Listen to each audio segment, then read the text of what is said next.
24 August থেকে শুরু হয়েছে কৃত্রিম অঙ্গ প্রতিস্থাপন শিবির, চলবে 30 আগস্ট পর্যন্ত। এটা কোলাঘাট সংকেত ক্লাবের উদ্যোগে এবং কলকাতা সতী চ্যারিটেবল ট্রাস্টের উদ্যোগে প্রয়াত সমাজসেবী সত্যভামা দেবী মাতাজি স্মরণে এই ক্যাম্পটি আমরা করছি।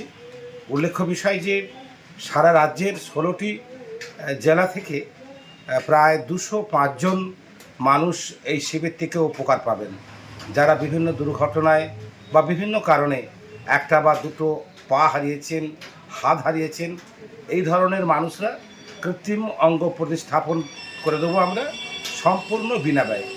এবং গত 1 বছর ধরে আমরা যে যোগাযোগ গড়ে তুলেছিলাম, সেই যোগাযোগের ফলস্বরূপ বাঁকুড়া, পুরুলিয়া, কুচবিহার, মালদা, মুর্শিদাবাদ, 2 মেদিনীপুর, 2 চব্বিশ পরগনা, হুগলি, কলকাতা সহ টাটা, ঝাড়খণ্ড, এইসব জায়গা থেকে পেশেন্টরা আসছেন এবং তারা খড়িয়ে খড়িয়ে আসছেন, হেঁটে বাড়ি যাচ্ছেন।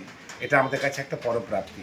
অ্যাকচুয়ালি যারা অঙ্গহানি ঘটেছে যাদের, তারা যে আমাদেরই লোক, তাদের এই বার্তা দিতে এবং জীবনের মূল সত্যে ফিরিয়ে আনতে আমাদের এই উদ্যোগ সম্পূর্ণ বিনামূল্যে 8 দিনব্যাপী বিভিন্ন পেশেন্টদের থাকা, খাওয়া এবং কৃত্রিম অঙ্গ প্রতিস্থাপনের জন্য একটা বিরাট কর্মশালা গড়ে তোলা হয়েছে, একটা ফ্যাক্টরি, একটা কারখানা গড়ে তোলা হয়েছে বিভিন্ন রকম যন্ত্রাংশ এবং তার সামগ্রী দিয়ে।